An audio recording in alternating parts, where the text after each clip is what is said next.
Shri Balaji tractors and Motors Narayangaon देत आहेत कोणत्याही 35 HP खालील ट्रॅक्टर खरेदीवर इलेक्ट्रिक बाईक अगदी फ्री।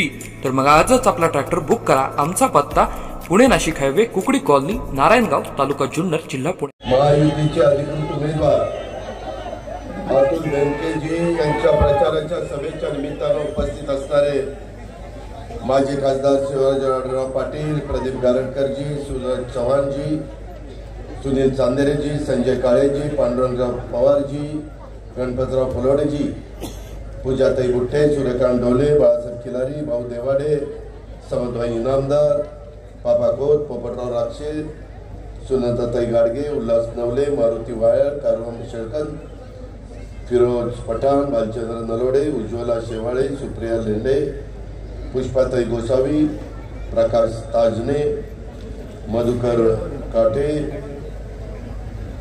सुनील शाह, अविनाश मोर्डे, काशीनाथ आवटी, मनीषा कारेकर, कलावती मोडवे, शंकरराव कुमकर, सुमय्या शेख, गोविंदराव तांबे, गोविंदराव साबळे, बाबा मैयाद शेख, विकास दरेकर, निवृत्ती काळे, पांडुरंग गाडगे, विनायकराव तांबे, विशाल तांबे, बाळा सदाकाळ, वैष्णवी चतुर, जयलिंग आवटी, अतुल भांबिरे, डॉक्टर छायाताई तांबे, आपल्या ओतूरच्या सरपंच, माझे उपस्थित असणारे राष्ट्रवादी काँग्रेस, भाजप, शिवसेना, RPI आठवले आणि महायुतीच्या घटक पक्षांचे सर्व सन्माननीय आजी माजी पदाधिकारी, मोठ्या संख्येने इथं उपस्थित असणाऱ्या माझ्या मायमौली, माझ्या बहिणी, त्याचबरोबर उपस्थित असणारे माझे बांधव, आमचे तरुण सहकारी, पत्रकार मित्र आणि बंधू भगिनींनो, आज मी तुमच्याकडे सगळ्यांकडे उद्याच्या 20 तारखेला होणाऱ्या निवडणुकीच्या निमित्तानं जे मशीन पुढे तुम्ही जाणार आहात, एक मशीन तिथं पुढे जाणार आहात, तिथं पहिल्या क्रमांकालाच अतुल बेनकेंचं नाव, त्यांचा फोटो आणि त्यांचं चिन्ह घड्याळ, त्या घड्याळाच्या चित्रावर आपला भोमोर बटन दाबून तुम्ही अतुलला पुन्हा एकदा महाराष्ट्राच्या विधानसभेमध्ये आपल्या भागाचा सर्वांगीण विकास करण्याच्या करता पाठवावं, ही आज जोरून विनंती करण्याच्या करता मी आपल्या सगळ्यांना जुन्नर ही शिवछत्रपतींची जन्मभूमी, या भूमीला प्रथम मी वंदन करतो। महाराष्ट्राचे आराध्य दैवत छत्रपती शिवाजी महाराजांच्या समोर नतमस्तक होतो, त्यांच्या कार्याचं स्मरण करून त्यांना अभिवादन देखील करतो। तसंच आद्य क्रांतिकारक बिरसा मुंडाजी, आद्य क्रांतिकारक राजूजी भांगरेजी, त्यांच्याही कार्याचं स्मरण करून त्यांनाही अभिवादन करतो। तसंच आपल्या सगळ्यांचे लाडके आमदार म्हणून ज्यांनी काम केलं, अनेक वर्ष त्या जुन्नरच्या सर्वांगीण विकासाच्या करता ज्यांनी अतोनात मेहनत घेतली, परिश्रम घेतले, माणसं जोडण्याचं काम केलं, त्या वल्लभशेठ बेनके साहेबांना देखील मी अभिवादन करतो। त्यांच्याही कार्याचं आपल्या सर्वांच्या साक्षीनं स्मरण करतो। आज आपल्याकडं जुन्नर विधानसभा मतदारसंघातला जो आमदार तुम्ही त्या ठिकाणी दिला, तो धडाकेबाज आमदार आहे, सातत्याने धडपड करत राहणार आमदार आहे। जुन्नर विधानसभा मतदारसंघाच्या सिंचनाचा, रोजगाराच्या, रस्त्यांचा, पाण्याच्या प्रश्नासाठी सातत्याने तो आजपर्यंत काम करत राहिला आणि जुन्नरकरांच्या सुखदुःखात तो सातत्याने सहभागी देखील होत राहिला। काम करत असताना त्यांनी कधी जातीचा, पात्याचा, नात्याचा, गोत्याचा विचार केला नाही। जसं रयतेचं राज्य स्थापन केलं त्यावेळेस 18 पगड 12 बलुतेदारांना बरोबर घेऊन महाराजांनी हिंदवी स्वराज्याची स्थापना केली आणि रयतेचं राज्य आणलं। त्याच रस्त्याने आम्ही सगळेजण जातोय। आम्ही सर्व धर्म समभाव विचाराचे आहोत, आम्ही जातीय सलोखा ठेवणारे आहोत। जर एखाद्याने एखादं वक्तव्य केलं तर मी माझं स्पष्ट मत त्या ठिकाणी सांगत असतो। शेवटी आपल्याला महाराष्ट्राला पुढे द्यायचंय, त्या सर्वांना पुढे द्यायचंय आणि असं असताना एकमेकाच्या बद्दल आकस, एकमेकाच्या मध्ये दरी निर्माण करून आपल्याला काही मिळणार नाही, त्याच्यात आपण काही साध्य करू शकत नाही। जगाची पण आज पद्धत पाहिली अनेक देशांची बघितली, अनेक राज्यांची बघितली, तर जी राज्य जे देश गुण्यागोविंदाने सर्वांना घेऊन राहतात, सगळे एकमेकांच्या मध्ये समरस होतात, सगळे एकामेकाच्या सणाला शुभेच्छा देतात, अशा पद्धतीचा परिसरच पुढे जातो. आणि त्याच्यामुळं मला जुन्नरला पहिल्यांदा सांगायचं आहे की आम्ही उद्याच्याला महायुतीचं सरकार आणण्याच्या करता त्या सगळ्या सहकार्यांची मदत होणार आहे, तुमच्या पवित्र मताची मदत होणार आहे, तुमच्या पाठिंब्याची मदत होणार आहे.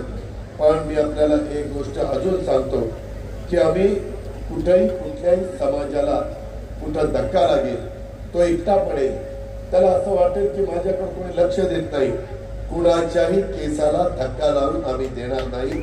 हा माझा शब्द सुरुवातीला जुन्नरकरांना आहे, विशेषतः माझ्या अल्प विभागाला, अल्पसंख्याकाला. ही गोष्ट आपण सगळ्यांनी लक्षामध्ये घ्या. इथं आपल्या अतुलनी जुन्नरकरांच्या आशा आकांक्षा अपेक्षांची पूर्तता करण्यासाठी नेहमीच त्यांनी प्रयत्नाची पराकाष्ठा केलेली मी स्वतः पाहिलेली आहे. त्यांनी लोकांना न्याय मिळवून देण्याच्यासाठी आणि कर्तव्य भावनेने आणि सामाजिक बांधिलकी जपून धडपड, जुन्नरची जनता त्यांची धडपड हे कदापि विसरू शकत नाही. एक कार्यक्षम, एक सुसंस्कृत, एक कर्तव्यदक्ष, एक संवेदनशील आणि अभ्यासू नेतृत्व म्हणून मी अतुलकर बघतो. त्यांना आपली एक स्वतंत्र ओळख ही त्या ठिकाणी निर्माण केलेली आहे. अशा पद्धतीचा एक सहकारी तुम्हाला अतुलच्या रूपाने त्या ठिकाणी मिळालेला आहे. माझे आपल्याला सगळ्यांना सांगायचं आहे की आम्ही त्या ठिकाणी प्रगत, पुरोगामी आणि सर्व धर्म समूहाचा विचार जनमानसामध्ये रुजवण्याची महत्वाची भूमिका त्या ठिकाणी घेतोय. त्या बाबतीमध्ये काही लोक बाहेर न येतात शिवशाहू फुले आंबेडकरांच्या महाराष्ट्रामध्ये वेगळ्या प्रकारची वक्तव्य केलेली, कदाचित ती नॉर्थ मध्ये चालत असतील, परंतु ते साऊथ मध्ये आणि विशेषतः ह्या शिवशाहू फुले आंबेडकरांचा जो वारसा आहे, जो परिसर आहे, त्या परिसरामध्ये कधी तशा पद्धतीने चाललं नाही. त्याच्यावरून कटेंगे तो बटेंगे, बटेंगे तो कटेंगे, ते आमच्याकडे चालत नाही. ही गोष्ट आपण लक्षामध्ये घ्या. शेवटी आपण सगळेजण अतुलच्या नेतृत्वाखाली जुन्नर शहरासह संपूर्ण मतदारसंघाच्या विकासाची सुरू असलेली घोडदौड त्या ठिकाणी सुरू राहावी म्हणून जुन्नरकरांनी, मग तो आदिवासी भाग असेल, माझा जुन्नर शहराचा भाग असेल, माझा नारायणगावचा भाग असेल, माझा ओतूरचा भाग असेल, कुठलाही माझा जुन्नरचा भाग असला तर जुन्नर तालुक्यातल्या जनतेने त्याला पाठिंबा, सहकार्य, बळ यापुढे देखील त्याला निश्चितपणे मिळेल याबद्दल माझ्या मनामध्ये ते मात्र शंका नाही. मित्रांनो, मागं आम्ही निवडून गेलो. निवडून गेल्यानंतर वेगवेगळ्या गोष्टी घडल्या. त्या खोलात मी जास्त जात नाही, कारण मला पुढे खेडची सभा आहे, नंतर नाशिकला जायचं, नंतर देवळालीला जायचंय. 10च्या आत प्रचार बंद होतो. पण ते सगळं राजकारण तुम्हाला माहिती आहे म्हणून मी त्या खोलात जात नाही. आम्हाला सांगण्यात आलं की आता शिवसेनेबरोबर त्या ठिकाणी तुम्ही सरकार बनवायचं. विचारधारा वेगवेगळी, काँग्रेस राष्ट्रवादीची विचारधारा वेगळी, शिवसेनेची विचारधारा वेगळी. वरिष्ठांनी सांगितलं 2.5 वर्ष उद्धव ठाकरे साहेबांच्या बरोबर काम केलं, कुठं खूप चूक होऊन दिलं नाही, कधी एकमेकांचे मतभेद झाले नाही, कधी अशा पद्धतीच्या बातम्या आल्या नाही की आज काहीतरी ताण तणाव झाला, कॅबिनेटमध्ये काहीतरी वेगळं घडलं. अशा पद्धतीनं कधी आमच्या काळामध्ये तिथं झालं नाही. कारभार व्यवस्थित केला. त्याच्यानंतरच्या काळामध्ये तेव्हा 2.5 वर्षात काय झालं, वर्ष सव्वा वर्ष करोनातच गेलं.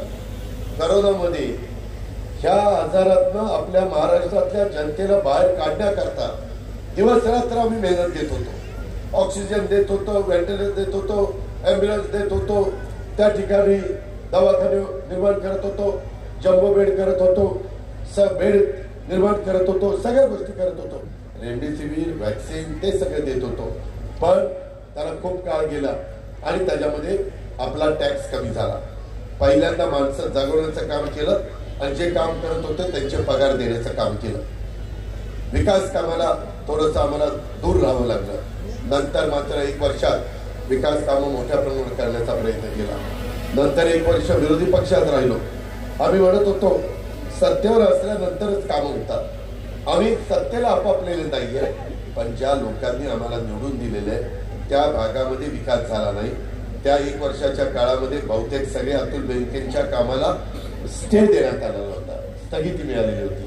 ती स्थगिती उठवायची होती, नवीन कामाला मंजुरी द्यायची होती, प्रशासकीय मान्यता द्यायची होती, कॅबिनेटची मान्यता द्यायची होती. आणि मग म्हणून आम्ही बहुसंख्यांनी भुजबळ साहेब असतील, हसन मुश्रीफ असतील, दिलीप वळसे पाटील असतील, मी असेल, सुनील तटकरे असतील, प्रफुल्ल पटेल असतील, धनंजय मुंडे असतील, संजय बनसोडे असतील, आम्ही अनेकांनी तो निर्णय घेतला. तो निर्णय त्या त्या मतदारसंघाच्या विकासाच्या करता घेतला. निर्णय घेतल्यानंतर स्टे सगळे उठले गेले. त्याच्यानंतरच्या काळामध्ये कामाला सुरुवात झाली. जुन्नरकरांनो नीट लक्षात घ्या, 5 वर्षामध्ये जवळपास 2.25 वर्ष आमची वाया गेली आणि राहिलेल्या 2.5-3 वर्षामध्ये अतुल बेनकेच्या पाठपुराव्यामुळं माझ्यासारखा कार्यकर्ता अर्थमंत्री म्हणून 3,300 कोटी रुपये त्या ठिकाणी मिळू शकला. 3,300 कोटी. आणि तो हा पुरावा आहे. ह्याच्यामध्ये कुठं कुठं पैसे दिले, कशा प्रकारे दिले, काय निर्णय घेतले, हे सगळं ह्याच्यामध्ये ते सांगून मी आपला सगळ्यांचा वेळ घेत नाही. परंतु मित्रांनो, हे सगळं करत असताना मी आपल्याला सगळ्यांना एक गोष्ट आवर्जून सांगेन की लोकसभेला आम्हाला फटका बसला, ज्याचा उल्लेख शिवाजीराव आढळराव पाटलांनी केला. खरं तर ते सगळे सतत लोकांच्या मध्ये राहणार आहे. मला वाटलं नव्हतं की अशा प्रकारचा फटका बसेल. ठीक आहे, लोकशाही, तुम्ही त्या ठिकाणी निर्णय घेतला, पण आज देखील ते शिवाजीराव आढळराव पाटील लोकांशी संपर्क ठेवतात. सतत आम्हालाही सांगतात डीपीडीसी मध्ये हे झालं पाहिजे, राज्य सरकारकडनं तशा पद्धतीनं निर्णय झाले पाहिजे. एकंदरीत सतत त्यांचं लक्ष ह्या कामाकडे असतं. आणि एवढंच नाही, काय झालं, त्यावेळेस आम्हाला कांदा निर्यात बंदी होती. त्याचा फटका नाशिक, नगर, पुणे, सोलापूर, सातारा या माझ्या 5-6 जिल्ह्यामध्ये कांदा उत्पादक शेतकरी. माझ्या जुन्नरमध्ये तिथंही माझा शेतकरी नाराज झाला, भाव पडले. आम्ही नंतर का एवढा 0.6% मत कमी, 0.6% लोकसभेला महाविकास आघाडी महायुतीमध्ये एवढाच फरक आहे, तरी एवढ्या जागेला फटका बसला. आता ती भर तर काढायला पाहिजे, बसून चालत नाही. झालेल्या गोष्टी ह्या पुन्हा पुढे न येण्याच्या करता निर्णय घ्यावे लागतात. आम्ही पहिला निर्णय घेतला, कांदा निर्यात बंदी उठवा. बंदी उठवली. आज माझ्या शेतकऱ्यांना भाव चांगला मिळतोय. आज माझा कांदा उत्पादित शेतकरी खुश आहे. हे पहिलं काम अतुल बेनके, दिलीप वळसे पाटील, आमचे दिलीप मोहिते पाटील, आम्ही सगळ्यांनी महायुतीने म्हणून केलं. ह्या आमदारांचे पाठपुरे होते. एवढ्यावरच आम्ही थांबलो नाही. हिरडा कारखाना, स्वर्गीय वल्लभचंद बेनके पासून आमचा हिरडा कारखाना चालला. शेवटी आमच्या काळू शेळकंदेनी नाच सोडून दिला. ती म्हातारा झाला, ती येऊन हेल्पाटवारी, पण ती काही निघालं बाहेर. नंतर मला पुन्हा अतुलने सांगितलं, दादा काही करा, हे झालं पाहिजे, हिरडा कारखानाच झाला पाहिजे. ते सगळं मागवलं. 12 कोटी रुपये त्याच्यामध्ये घालावे लागले सरकारला. कॅबिनेट पुढे विषय न्यावा लागला. पण माझ्या आदिवासी भागातला प्रश्न होता, तुमचा आमदार मागायला लागला होता, त्याला मी नाराज करू शकत नव्हतो. तो समाजाच्या भल्याकरता काम करत होता आणि त्याकरता कॅबिनेटमध्ये आणले. कॅबिनेटमध्ये काही म्हणाले, हे काय आणलंय, म्हणलं काय आणलं ते आणलं, ते करायचंय. त्या पद्धतीनं आपण ते मंजूर केलं. मंजुरीचं पत्र मी तुम्हाला त्या ठिकाणी देईन. यामध्ये आता आमचा काळू शेळकंदे देखील खुश झाला. आपल्याला आता त्याच्यात लक्ष घालून अतिशय चांगल्या प्रकारे जे काही तुमच्या सगळ्यांचं स्वप्न आहे त्या भागातल्या लोकांच्या करता ते आपण पूर्णत्वाला नेऊ. तेवढ्यावरच आम्ही थांबलो नाही. आज उमेदवार वेगवेगळे उभे राहतात, तो त्यांचा अधिकार आहे. आज अतुल अतिशय उत्तम पद्धतीनं काम करणार आहे. माझी तुम्हाला विनंती, ते एवढ्या माझ्या मायमौली बसल्या, त्यांच्याकरता अर्थसंकल्प सादर करत असताना आम्ही काही योजना आणायचं ठरवलं. मी एकनाथराव देवेंद्रजी, आमचं बजेट होतं 6.5 लाख कोटीचं. अधिकाऱ्यांना विचारलं पगाराला, पेन्शनला आणि घेतलेल्या कर्जाचं व्याज द्यायला किती कोटी लागतात. ते म्हणले 3 लाख ते 3.25 लाख कोटी रुपये त्याला जातील. झाले, निम्मे पैसे गेले. मी त्यांना म्हणलं की मग मला काही करायचंय, पण माझ्या शेतकरी बांधवांच्या करता, आमच्या तरुण तरुणींच्या करता मुख्यमंत्र्यांची दोन्ही उपमुख्यमंत्र्यांची इच्छा आहे की आणि माझ्या मायमाऊलींच्या करता काही निर्णय घ्यायचे.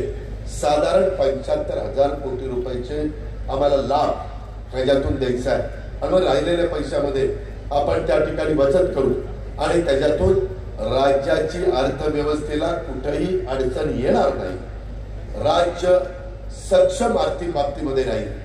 विरोधकांनी किती आरोप केले, माझ्या तिजोरीची दिवाळखोरी निघाली, कंगाल केलं राज्याला, कर्जबाजारी केलं, काही यांना कळत नाही. आता तुम्हाला जास्त कळते का? आम्ही काय गोट्या खायला आलो? त्याच्यामध्ये आम्ही तिथं 10वा अर्थसंकल्प सादर केलं जुन्नरकरांना. काही पहिला नव्हता केला. 10 वर्षाचा अनुभव काही कमी आहे? 10 उन्हाळे पावसाळे जास्त बघितले होते ना अर्थसंकल्पाच्या बाबतीमध्ये. इतर पण तज्ञांना विचारलं, ते म्हणले ठीक आहे दादा, बचत केली 10-12% तर 75,000 कोटी बाजूला निघू शकतात. आणि मग माझ्या मायबाऊलीच्या करता दर महिन्याला 1,500 रुपये द्यायचा निर्णय झाला. काही काहींना दिवाळीच्या आधी 5 महिन्याचे 7,500 रुपये मिळाले की नाही? मिळाले. त्याच्यामध्ये आम्ही बोलतो तसं वागतो. आमचे विरोधक म्हणले कुठले देत आहे, सुनामी जुमला आहे, त्यांच्याकडे काही नाही. काय तुमच्याकडेच आहे आणि आम्ही काय मोकळेच होत काय? त्यामध्ये आम्ही काही दिल्यानंतर माझ्या मायबाऊली खुश झाला, दिवाळी चांगली झाली. रक्षाबंधनला पण दिले, भाऊबीजेला ह्याच्यामध्ये अक्षरशः राखी बांधलेले, संपूर्ण हात त्या ठिकाणी भरलेले. अशा पद्धतीनं आमच्या सगळ्या बहिणींनी आमच्यावर अपार अशा प्रकारचं प्रेम केलं, आम्हाला पाठिंबा दिला. ह्या पद्धतीनं आम्ही त्या ठिकाणी बघत आलेलो. मित्रांनो, माझ्या मायबाऊलींनी एवढ्यावरच आम्ही थांबलो नाही का? ही फोटो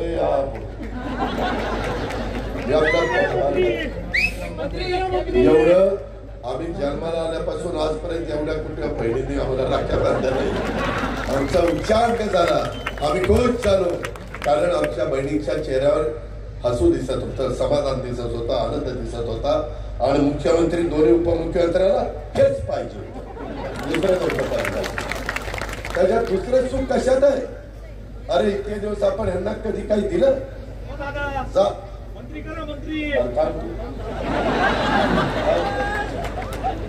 त्याला जास्त मताधिकारी निवडून आणावं लागतं. त्यामध्ये मी आपल्याला सांगतो की ह्या सगळ्या गोष्टीमध्ये हे सगळं करत असताना विरोधकांनी टीका केली. देऊन किती दिले? 1,500 रुपये. अरे दिवसभर काम केल्यानंतर ज्याची संध्याकाळची चूल पेटती त्याला 1,500ची किंमत आहे. तुम्हाला काय माहिती 1,500ची किंमत? तुम्ही 96 सत्तेवर असताना ₹1.25 पण दिला नाही आणि आम्ही 1,500ची तुम्ही काढता. ही तुमच्या अवकाश. या पद्धतीनं तुम्ही आम्हाला शिकवता. आणि नंतर कोर्टात गेले बंद करायला, नंतर म्हणले स्टे द्या. अरे बहिणींना पैसे मिळतात, 7-5 धर्म काय बघितला नाही. सगळ्या बहिणी, सगळ्या समाजाच्या आम्ही भेदभाव करत नाही, आम्ही सर्वांना घेऊन जातो. ही आमच्या शिवशाहू फुले आंबेडकरांची शिकवण आहे. आणि ह्या पद्धतीनं आम्ही सगळेजण पुढे चाललो. मुली शिकत कॉलेजमध्ये काढले जायच्या, आम्ही 50% त्यांच्या शिक्षणाची फी द्यायचो. काही आई वडील आले, आम्हाला 50% देखील भरता येत नाही. मुख्यमंत्र्यांना आम्हाला भेटले आणि म्हणले काय सांगावं, सरकारने फक्त 50% गरिबाच्या मुलींना कॉलेजच्या शिक्षणाच्या करता देण्याचा निर्णय घेतला, पण आमच्या मुलीनं राहिलेले 50% आम्हा आई वडिलांच्याकडे नसल्यामुळं मुलीने स्वतःचा जीव दिला. काय आम्हाला वाटलं असेल का? तर ती गरिबाच्या घरामध्ये जन्माला आली म्हणून. त्याच्यानंतर एकनाथराव, मी आणि देवेंद्रजी बसलो. म्हणलं चला 50% किती द्यावे लागतात? 3,000 कोटी रुपये द्यावे लागतात. म्हणलं अजून 3,000 कोटी, 6,000 कोटी रुपये दिले तर माझ्या महाराष्ट्रातल्या गरीब घरामध्ये जन्माला आलेल्या मुलींना कॉलेजचं शिक्षण फ्री होणार आहे. तोही निर्णय घेऊन टाकला. शेवटी राज्य जनतेच्या भल्याकरता चालवायचं असतं. हे 2 निर्णय घेतले. जन्माला आलेली मुलगी ती 18 वर्षाची होईपर्यंत 1,01,000 रुपये टप्प्याटप्प्याने आम्ही तिला देतो. तो निर्णय घेतला. 3 गॅस सिलेंडर देण्याचा निर्णय घेतला. आम्ही निर्णय घेत होतो, महिला समाधान व्यक्त करत होत्या. आनंद व्यक्त करत होत्या. जाईल तिथं सभेला. आतापर्यंत माझ्या एवढ्या जुन्नर मध्ये सभा झाल्या, एवढ्या महिला तर मी कधीच बघितल्या सभेला. आता ही कमी पडली, ह्या जास्त झाल्या. आता तुमचं संपलं. आता हेच गमतीचा भाग जाऊ द्या, परंतु आम्हाला टीका केली ना, अरे त्यांच्या लाडक्या बहिणी आणि भाऊ तर काय दोडके झालेत वाटतं, काहीच दिलं भावांना. आम्ही तिकडे आलो. 3, 5, 7.5 ह्या मोटरांचं वीज बिल माफ करायचं आकडे मागवले देवेंद्र मी आणि एकनाथरावांनी. 44 लाख शेतकरी, 15,000 कोटी रुपये वर्षाला लागणार. म्हणलं वीज फुकट मिळणार आहे ना त्यांना, 15,000 कोटी रुपये देऊ. कारण 75,000 कोटी बाजूला काढले होते, त्यांना 45,000 कोटी, तुम्हाला ते 15,000 कोटी. त्याच्यामध्ये माझ्या स्टायपनला 6,000, 8,000, 10,000, त्याच्यामध्ये 8,000 कोटी, गॅस सिलेंडरला 2,000 कोटी, असा सगळा हिशोब 75,000 कोटीचा जुळवलेला होता. त्याच्यातून तुमचे 15,000 कोटी रुपये भरले. तुम्हाला झिरोची बिल आली का? आली. राहिलेल्यांना पण येतील. आचारसंहितेमध्ये अडकलं असेल. मागचं बिल द्यायचं नाही, चालू बिल 0, पुढचं बिल द्यायचं नाही. पण आता 3, 5, 8, 5 ला पहिलं 5 रुपये लिटरला जास्त दिलं अनुदान. भाव वाढले तर ग्राहकाला तोटा होतो, ग्राहक नाराज होतो. मग आता 1 ऑक्टोबर पासून 7 रुपये केले. 3, 5, 8, 5 डायरेक्ट तुमच्या अकाउंटला. हे पैसे आधार कार्डची लिंकअप डायरेक्ट त्यांच्या अकाउंटला. मध्यस्थी नाही, पैशाची गळती नाही, डायरेक्ट आमच्या ह्याच्यामधनं मंत्रालयातनं पैसे त्या माऊलीच्या माझ्या अकाउंटला. मध्ये कुणी पुरुषांनी लुडबुड करायचं कारण नाही. फार तर म्हणा ते 1,000 रुपये. तर त्याच्यामध्ये आम्ही तुम्हाला बिल माफ केलेलं आहे, पुढेही बिल माफ करणार आहे. त्या संदर्भात मला इथं बिबटे आहे, बिबट्याच्या संदर्भामध्ये बऱ्याच काही गोष्टी आहेत आणि त्याच्यामुळं मला अतुल नेहमी सांगायचा. मी अनेकदा आलो शिवाजीराव पण पाटील त्यांच्या इलेक्शनच्या काळात काही घटना घडल्या, आता हे काही बरोबर नाही आणि त्याच्यामुळं आम्ही ते ठरवलं करायचं. आता मी सांगतोय तुम्हाला अजून 4-5 महिने कळ काढा. 4-5 महिन्यांनी महाराष्ट्रातल्या तमाम शेतकऱ्यांना चांद्यापासून बांद्यापर्यंत सूर्य उगवला वीज पंप चालू, सूर्य मावळला वीज पंप बंद, घरी जायचं संध्याकाळी आपल्या आणि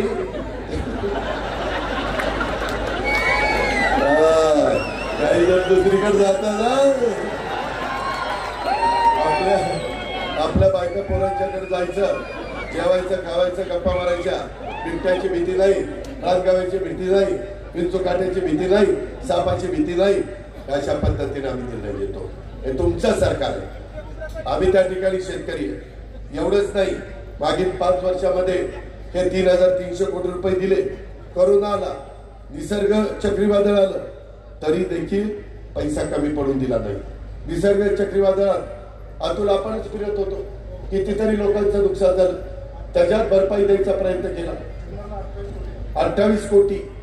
खरं नुकसान होऊच नाही, परंतु पुन्हा फुलाची पाकळी, पुन्हा माझा शेतकरी उभा राहायला पाहिजे, तो मोडता कामा नये, अशा प्रकारची माझी परिस्थिती होती. आणि आता सौर ऊर्जामध्ये 9,500 मेगावॉट वीज निर्माण करण्याचं काम आमचं त्या ठिकाणी चाललंय.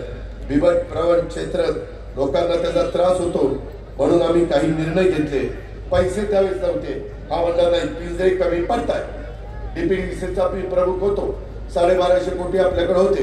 पिंजरे किती पाहिजे फॉरेस्टच्या लोकांना विचारलं, जेवढे पैशाचे पिंजरे पाहिजे होते तेवढे पैसे त्यांना दिले, अधिकचे पिंजरे दिले, वायर दिली, रोप दिले, टॉर्च दिले, नेट जाळी दिली, बिबट बेशुद्ध करण्याची बंदूक दिली, त्याच्यामध्ये ट्रॅप कॅमेरे दिले, वाहनं दिली, आणि डीपीसी मधनं 3 कोटी रुपयाचा निधी दिला.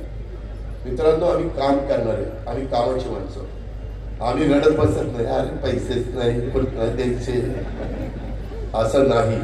3 कोटी रुपये दिले. त्याच्यामध्ये आता आपण नवीन बिबट निवारण केंद्र बांधणार आहे. जिथं बिबट संख्या जास्त आहे तिथं पकडण्याचे आदेश दिलेले. आतापर्यंत क्षमता 42 होती, ती आता 150 आपण करतोय. काही बिबटे आपण त्या ठिकाणी गुजरातला दिली, 15 का काहीतरी बिबटे दिले, 10 दिले. आणि हीच काय म्हणतात, गुजरातला कारखाने चालले. अरे येड्यांनो, बिबटे गेले, बिबटे कारखाने कुठले गेले? काही सांगतात, आम्ही गप्पा बसतो म्हणून काही ऐकायचं का? हे असलं नाही चालणार. त्याच्यामध्ये गेल्या 5 वर्षामध्ये सिंचनासाठी अनेक जलसंधारणाचे बंधारे अतुल आणि त्या सगळ्या आमच्या महायुतीमुळं, महायुती त्याच्यात भाजप पण आलं, शिवसेना आलं, तर ते म्हणते हे जर राष्ट्रवादीच चालले बोलतो. तसं नाही बाबा, तुम्ही पण आरपीआय आठवले साहेबांनी सगळे आले बाबा. त्याच्यामध्ये शिल्लेवाडीची बंद पाईपलाईन 100 कोटी त्याला दिले. त्याचं काम कोळवाडी आळेपर्यंत झाले.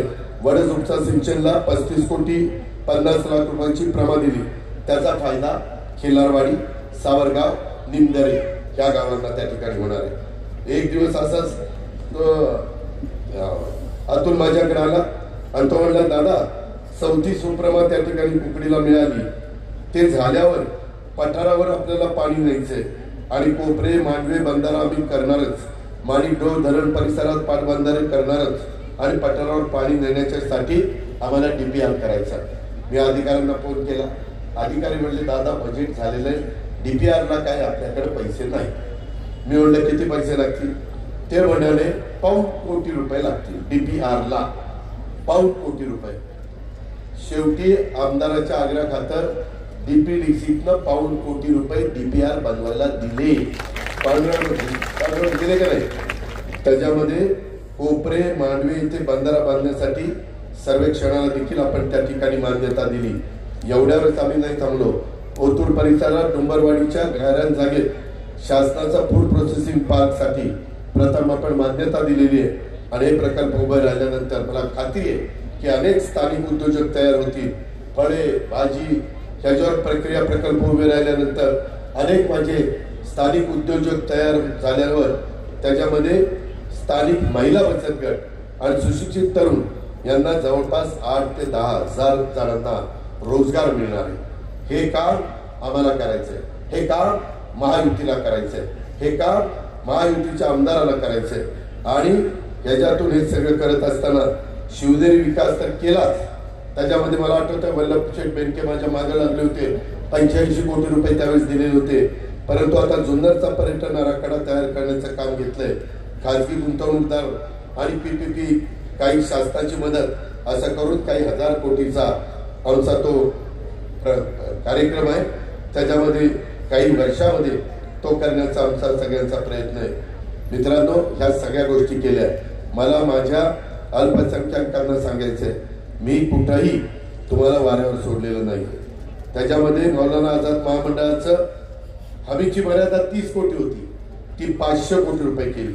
महामंडळाचं भागभांडवल कमी होतं, 1000 कोटी रुपये केलं. शैक्षणिक माझ्या अल्पसंख्याक मुला मुलींना कर्जाची मर्यादा 5 लाख होती, 20 लाख रुपये केली. अल्पसंख्याक विद्यार्थ्यांच्या करता उच्च शिक्षणाची सुधारित शिष्यवृत्ती राबवून शिष्यवृत्ती 50,000 रुपयापर्यंत वाढवण्यात आली. आणि आम्ही सगळ्यांनाच गरीब मुला मुलींना वेगवेगळ्यांना परदेशामध्ये पाठवतो, शिक्षणाच्या करता शिष्यवृत्ती देतो. अल्पसंख्याक मुलांना मुलींना परदेशात पाठवण्याची संधी नव्हती, त्यांच्या गुणवत्तेला वाव मिळावा म्हणून मी अल्पसंख्याक समुदायातील 75 विद्यार्थ्यांना प्रतिवर्षी प्रत्येक विद्यार्थ्याला 40 लाख रुपये शिष्यवृत्ती देण्याचा निर्णय घेतला आणि आपण मुला मुलींना तिकडे पाठवतोय. अल्पसंख्याक उमेदवारांच्या करता पोलीस भरती प्रशिक्षण योजना निवासी स्वरूपात राबवण्याच्या करता तो निर्णय आम्ही घेतला. पहिला 15 जिल्ह्यात अल्पसंख्याक समाजातील महिलांना नवीन 2800 बचत गट स्थापन करण्याचा निर्णय घेतला. महिला बचत गटाच्या कर्जासाठी लावलेल्या जाचक काठी त्या रद्द करण्याचा निर्णय घेतला. डॉक्टर झाकीर हुसेन मदरसा आधुनिकीकरण योजनेला प्रतिवर्षी 2 लाख दिले जात होते, आता 2 लाखात काही होत नाही, ते आता 10 लाख रुपये इतकी वाढ करण्यात आलेली आहे. मदरसा शिक्षकांच्या मानधनात 6000 रुपये होते डीडर वाल्यांना, ते 16000 केले. बीड वाल्यांना 8000 होते, ते 18000 रुपये केले. अल्पसंख्याक विभागाला मी प्रथमच अर्थसंकल्पात 1000 कोटी रुपयाची तरतूद त्या ठिकाणी केली. पहिली 700, पुरवणीमध्ये 300, असे 1000 कोटी. सगळ्या आमदारांना बहुतेकांना मी अल्पसंख्याकांच्या करता निधी दिला. शादीखाना बांधण्याकरता, दफनभूमीला वॉल कंपाऊंड करण्याकरता, उर्दू शाळा मोठ्या प्रमाणावर मुलं असतील तर ती करण्याकरता तुला किती पैसे दिले? आज अल्पसंख्याक विभागाकडनं 72 कोटी कधी महाराष्ट्राची निर्मिती झाल्यापासून जुन्नरकरांनो एवढा पैसा इथं आला नव्हता. तो आला. उपकार केले नाही, जबाबदारी होती. आम्ही आमचं काम केलं, परंतु तुम्ही तुमचं काम करा. आता तुम्ही असं म्हणत आणू नका हेच बरोबर आहे तर तेच बरोबर आहे. आम्ही आहोत ना, तुम्ही काय काळजी करताय? काल परवा तुमची रॅली प्रचंड मोठी निघाली, मला मगाशी कोणी सांगत होतं, त्याबद्दल तुमचं अभिनंदन. कारण त्या रॅलीचं रूपांतर घड्याळाचं बटन दाबायला झालं पाहिजे. पुन्हा दादा काय करणार? रात्री फतवा आला आणि सगळं गेलं. अरे सगळं गेलं. आम्ही कधी जाऊन दिलं का? आम्ही काम करतोय ना? आम्ही भेदभाव करतोय का? आम्ही तुमच्या केसाला धक्का लावून देणार नाही ना? तुम्ही काय काळजी करताय? त्यामध्ये मला आपल्याला सगळ्यांना सांगायचंय, खूप गोष्टी आहेत, परंतु माझी 4ला सभा आहे. तुम्ही तुमचं काम करा, तुम्ही तुमचं काम करा. पुढची जबाबदारी माझ्यावर सोपवा. त्यामध्ये मी तुम्हाला सांगेन, स्वर्गीय वल्लभशेठ बेनके आता आपल्यात नाहीये. वल्लभशेठ बेनके वरनं बघताय, पण आता आपल्यात नाहीये. अतुल हा आपल्याला पोरका करायचा नाही. अतुलला पोरका करायचा नाही. बेनके कुटुंबांनी जुन्नरची खूप सेवा केलेली आहे, ही तुम्हाला मान्यच करावं लागेल. मी स्वतः अतुलच्या पाठीशी भक्कमपणे उभा आहे. त्याच्यामध्ये तो सिव्हिल त्या ठिकाणी झालेला आहे, कष्ट करणारा आहे, शांत स्वभावाचा आहे. काम नाही झालं तर चिडतो, काम झालं तर गुमानी जातो, अशा पद्धतीची त्याची सवय आहे. त्याच्यामुळं मी त्याला चिडूनच देत नाही, कामच करतो, त्याच्यावरती कशाला चिडतो. अशा पद्धतीनं आमचं काम चाललंय. मित्रांनो, काही झालं तर ही अतुलची वल्लभशेठ बेनके हयात नसतानाची पहिली निवडणूक आहे. उद्याच्याला त्याच्या घड्याळाच्या चित्राचं बटन दाबून खऱ्या अर्थाने वल्लभशेठ बेनकेंना त्या ठिकाणी श्रद्धांजली आपल्याला व्हायची. तुम्ही माझी हात जोडून कळकळीची विनंती आहे. बाकी कुणाचा विचार करू नका. मी पुढे तुमचं अजून विकास कामाकरता आम्ही महायुती, एकनाथराव, देवेंद्र, मी आम्ही काही तुम्हाला कमी पडू देणार नाही. आता सांगितलेल्या गोष्टी करीनच. आणि मगाशी तुमचं एक सांगायचं राहिलं, मी कुठं महाराष्ट्रात फिरायला गेलो, सभांना गेलो, तर त्याच्यामध्ये काहीतरी असं करून टाकतात की अजित पवार असं काहीतरी बोलला. मधी मी काही भागात गेलो, तिथं मी नाशिकमध्ये, नगरमध्ये गेल्यावर सांगतो, पावसाचं पडणारं पाणी पश्चिमेकडे जाऊन ते समुद्राला जातं, ते वळवायचंय. 85,000 कोटीच्या प्रकल्पाला आम्ही मान्यता दिली आणि त्या प्रकल्पाचं पाणी आपल्याला आपल्या भागामध्ये त्या ठिकाणी आणायचंय. आपल्या म्हणजे नाशिक आणि नगर जिल्ह्यामध्ये. ते मी सांगण्याचा प्रयत्न करत होतो. त्याच्यामध्ये काही पण त्या क्लिपमध्ये काहीतरी काढलं. मी कधी दुसऱ्याचा तोंडातला घास काढणार नाही. त्याच्यामध्ये मी आपल्याला सांगतो, डिंबे धरणाचं ओव्हरफ्लोचं पाणी माणी डो मध्ये ओव्हरफ्लोचं त्या ठिकाणी सोडायचंय. वरच्या पातळीवरच ते झालं पाहिजे. डिंब्याचं पाणी कमी होता कामा नये, याबद्दलची खबरदारी आपल्याला त्या ठिकाणी घ्यायची. नाहीतर धरण उशाशी आणि माझे शेतकरी त्या ठिकाणी उपाशी, हे काही आम्हाला चालणार नाही. त्याच्यामुळं आमचं बाजून जे असेल ते खालच्या निर्णय, त्याच्याबद्दल तू मत असल्याचं कारण नाही. पण मी दुसरी एक गोष्ट जाता जाता सांगतो, आम्ही सरकारमध्ये जाण्याच्या मध्ये जी काही वेगवेगळी कारणं होती, त्याच्यात माझ्या आंबेगाव तालुका आणि माझा जुन्नर तालुक्याचा पाण्याचा महत्वाचा प्रश्न होता, जो मगाशी लाव रे व्हिडिओ, त्याच्यात तुम्ही ते ऐकलं, त्या पद्धतीनं तिथं ते झालेलं होतं. मित्रांनो, त्याच्यामध्ये आपल्याला आता पाणी खूप महत्वाचं आहे आणि तशा पद्धतीनं आपण ह्या सगळ्या गोष्टी करतो. पाण्याच्या संदर्भामध्ये काही झालं तर माझा जुन्नर तालुका आणि आंबेगाव तालुका अडचणीमध्ये येऊ नये, याकरता दिलीप वळसे पाटील आणि अतुल बेनकेंनी त्या ठिकाणी भूमिका घेतली. हे पण आपल्याला विसरता येणार नाही. भाव, तुमच्या इथं मी आता विचारलं, उसाला एक मिनिट,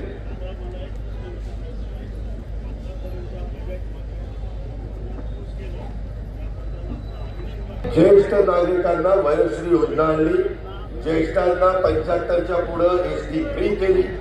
एसटी मध्ये बसा, कुठे असेल तर तिकडे जावा. मी खोटं नाही सांगत, मी तुमचा आदर करतो, परंतु ते केलेलं आहे. सांगायचं राहिले. वयोश्री योजना आणली, परंतु त्याच्यात भरीव अजून नाहीये. मला तुम्ही संधी द्या. वयस्करांची संख्या महाराष्ट्रामध्ये मोठी होत चाललेली आहे, आयुमान वाढत चाललेलं आहे, एकंदरीत परिस्थिती बदलत चाललेली आहे. त्यांना देखील त्या बाबतीमध्ये कुठे कमी पडणार नाही. तरुण तरुणींना कोर्स करायला स्टायपंड म्हणून त्याच्यात प्रशिक्षणार्थींना आपण त्या ठिकाणी वेतन देतोय. 6,000, 8,000, 10,000 अशा पद्धतीने समाजातल्या सर्व घटकाला आपण त्या ठिकाणी समाधान करतोय. मित्रांनो, बंधू भगिनींनो, आपल्याला जो साखर कारखाना आहे, जो निवृत्ती शेठ शेरकरांनी चालवला, तो उभा केला. सोपान शेठ शेरकरांनी चालवला. त्याच्यानंतर आता जे चालवत आहे, 10 वर्षात तुम्हाला इतरांच्या पेक्षा 1,600 रुपये भाव कमी आहे. 1,600. आणि त्यामध्ये माझ्या माळेगावचा सोमेश्वरचा भाव 3600, 3600, 3571 आहे. तुमचा भाव 3200 रुपये. बळ तर आपल्याला ह्याचाही विचार करा. ज्यांना एवढा सुंदर आर्थिक सुबत्ता आणणारा कारखाना चालवायला दिलाय, ते कारखाना चालू शकत नाही.